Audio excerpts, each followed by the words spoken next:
rational perspective on Chelsea 1, Nottingham Forest 1. Just got back from the game. A frustrating day. There's no two ways about that. It wasn't as... It's weird to me because, we've had two home games this year that have ended 1-1. And my feeling post-Palace was more frustrated and downbeat than this one. Even though I guess when you look at the fact that Forest spent a lot of the game, at least the last part of the game, down to 10 men. Chelsea had some brilliant chances, probably better chances than the Palace game. I think the Forest one is kind of, in some ways, easier to accept because there was a lot of madness in the game, and Sells, the Nottingham Forest keeper, had one of his best performances probably he's ever going to have in his career. So I think in that sense, I always get frustrated when I watch a team defend deep against Chelsea and us not create any opportunities against them, which felt like the case for a lot of this game.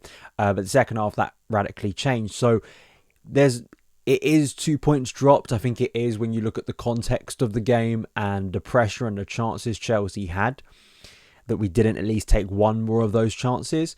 But we were 1-0 down to a team who have already gone to Anfield this year and won.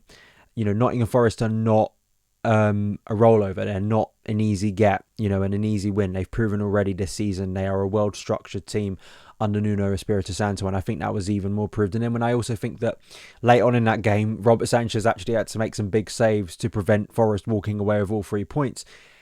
You look at it and go, if you more objective and kind of distance from just the emotional Chelsea point of view, I guess it's not the end of the world. And also when you look at the Premier League table, we go into an international break, and I always think the first few international breaks of the season are always a sense for you to kind of take note and look at blocks of games and assess what you've done so far this season.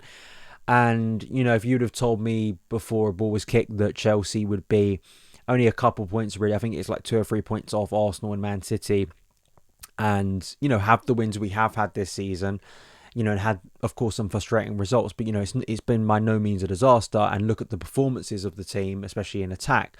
I think you have to show that perspective and go, okay, it's frustrating, but it's still a decent start to the season. It's not an outstanding start to the season. I think if we would have won today, it would have really felt like, yeah, we're on an absolute roll here. And of course, with dropping points, you then go into the Liverpool, Man United, Newcastle, Arsenal run post the international break, where it's more intense games, it's bigger games.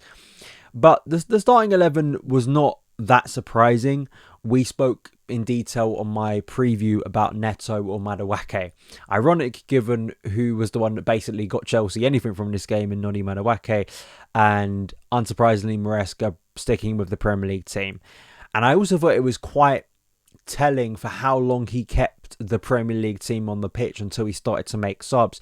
It almost felt like those subs came post the red card, the Ward-Prowse red card, which is interesting to me. I think subs would have come even if they had 11 men on the pitch, but it just makes me wonder, how much trust and faith he has maybe in this Premier League team, and whether you think that's positive or negative. Because I think the subs that came on late on had varying levels of performance, and we'll get into that too. The first half was what I kind of expected the game and spoke about in depth. A team coming to the bridge and not doing what Brighton did, be quite rigid, play quite direct towards Chris Wood, out of possession. Forest kind of play a 4-4-2. We have Gibbs White kind of joining Chris Wood.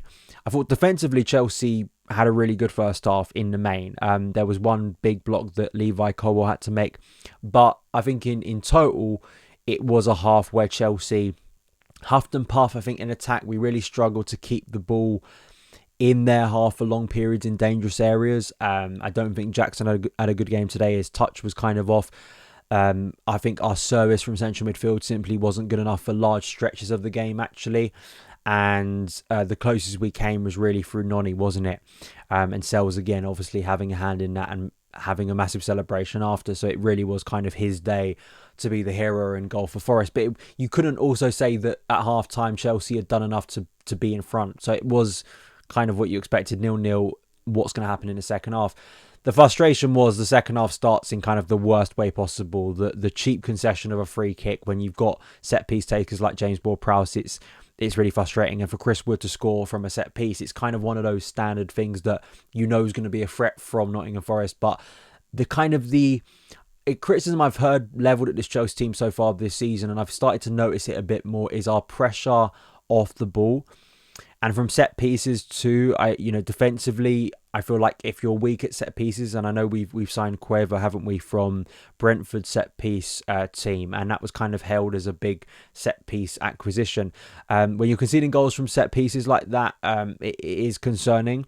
I wouldn't say set pieces have been a major problem from us this year. I can't think, because in terms of the way we've conceded goals, it hasn't exactly always been through set pieces as it has been in recent years. But it was a poor goal, and it very much changes the tone and complexion of the game. It adds a level of desperation and drama to the game, and of course gives something for Forest to hang on to. I was slightly concerned that Chelsea from that point on would really struggle to huff and puff, and it'd be kind of one of those classic low block problem games that we've experienced so many times at the Bridge.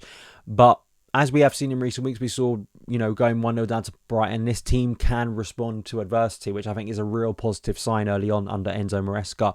And it came through Noni, who I think was the brightest, the most dangerous and kind of influential, just a player who looked like he had some direction and kind of verve to him in the first half, cutting onto his left foot and curling a ball into the bottom corner. Sells nearly got to it as well, but it was in the bottom corner. And for Madueke, I think that's a really big goal personally for him. I really hope his injury late on in the game, because it looked like he was limping and in a lot of pain going down the tunnel late on after that massive altercation. Because for him, obviously, it hasn't exactly hit the heights post that Wolves game earlier in the season. But I feel like his goal today was just maybe more justification of why he remains in the starting lineup. And I thought he always looked like a danger and a threat. And I actually think Chelsea looked worse once he came off the pitch. I think we lacked the threat, because unfortunately I think once Neto came on, he didn't quite produce in the way Madueke did. And of course, the second yellow to James Ward-Prowse is an obvious one. I mean, I found it quite funny that Chris Kavanagh, who I don't think had a good game, I think lost control of the game as an official. And, with time wasting from them, didn't clamp down on it enough. And I never blame the opposition. I always blame the ref for not clamping down on time wasting earlier in the game. If you do it earlier in the game, there's a chance that the opposing team will think twice about doing it. If you don't manage in a consistent way, the long stretches where play would be stopped and it didn't seem like he was kind of in control of the situation and the antics that were going on. So for me, Chris Kavanagh, had a really poor performance, unfortunately. But, Chelsea absolutely had chances to win this game. They had good chances to win this game.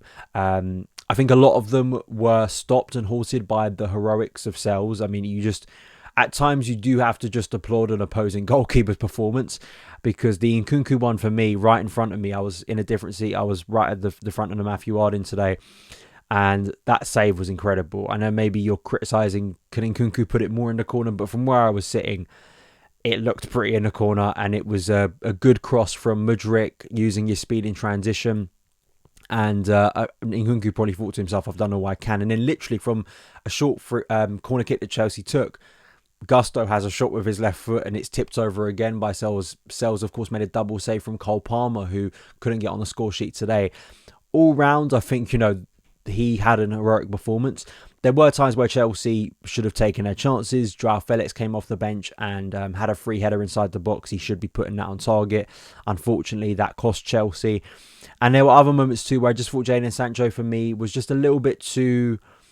It feels like to me with Sancho, he'll beat a man and then it seems like he wants to just run back into trouble, when we know you've got the technical capability to get through those tight areas, but it just kind of feels a little bit wasted. It felt like we were running down, blind alleys a little bit too much, and I thought Sancho was guilty of that. I thought probably Chelsea's worst performer on the day was Enzo Fernandez, not a name I've said a lot of positive things about this season. Unfortunately, I just don't think Fernandez has had a good start to the year, and I thought today he was pretty atrocious with the ball at his feet. He was pretty lax with passing. At times he was out-muscled, overrun. His corners were... Generally, Chelsea's corners were pretty atrocious, but he in particular in that second half when Chelsea were trying to ramp up pressure wasn't good enough. And unfortunately, Jackson hasn't been able to build on that really strong performance against West Ham. He was taken off, of course, for Nkunku, who nearly scored the winner. Neto, unfortunately, didn't pick up and kind of take that opportunity coming off the bench for Madueke. Mudryk, I've got to give him some credit. I think that obviously he played the ball that could have won this game. So if that goal goes in, it's a very different complexion, and we're looking at that double sub of Mudryk and Nkunku of winning Chelsea the game. So it's always like sliding doors moments in these football games, obviously. But then also in retrospect, I still think that Mudryk does things that just frustrate me. I just don't think he always has the best decision making. And I think that chance was more a case of Forest being out of position. If you put Mudryk, as with a lot of Chelsea players, if you put him in that position where the defensive line is a lot deeper and he doesn't have a lot of yards to run into, what's his decision making? That's always the key. That separates the best and kind of mediocre players. But he nearly won a game for Chelsea with that ball. I don't know. I think when I look at the stats where Chelsea, I think, again, created enough to win this game, I can't really look at Maresca and go, well, your team is being set up in a way that it's limiting us in attack.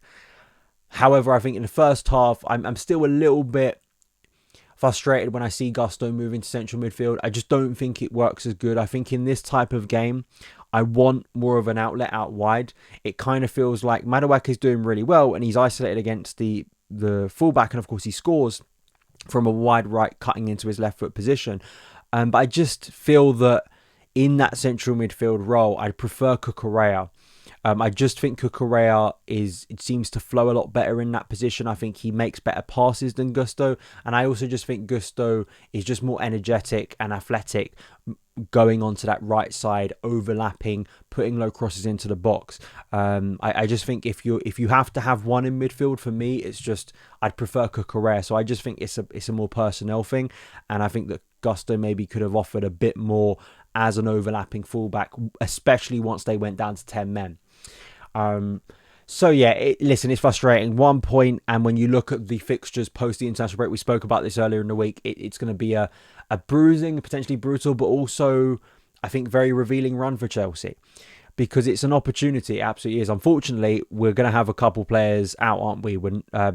Who is it? Cucurella, Fofana especially. We might see more repercussions because of the number of yellow cards, because of all the scuffles and everything. We'll see how Madueke did. I saw Colwell had to be replaced for Tosin late on because he was limping coming off the pitch. So we'll see with the international break. Hopefully players in some ways can rest up, but obviously some of them have been selected for international duty, and we return with probably the toughest game you have in the Premier League currently, because Liverpool have had a really strong start to the year. But yeah, frustrating, but give credit to the team for responding. I think we had good periods of pressure, which I like to see from the team. And I guess it's one of those on another day, because I can't really have too much of a go at the attack, because in recent weeks, our attack, and this season so far, our attack has been very prolific and has been very productive. So in the main, Chelsea have, in other games, taken those opportunities. So I kind of think if that game plays out 5 more times, I think Chelsea probably win. So that's why I'm being a little bit fairer on the team. It's drop points undeniably, but not a disaster. So there we go. Those are my thoughts. Let me know yours in the comments below, and I will see you again very soon. All the best.